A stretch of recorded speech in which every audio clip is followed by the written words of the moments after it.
Tumbang di beberapa titik sampai dengan pukul 1 siang dan 10 pohon tumbang dan 9 sudah dilakukan untuk pembersihan material.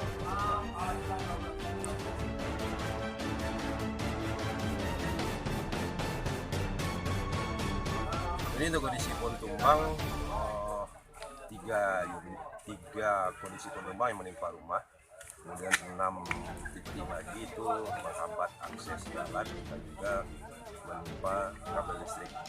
Untuk korban nihil ya, nihil. Sekarang kami berada di Air Camar.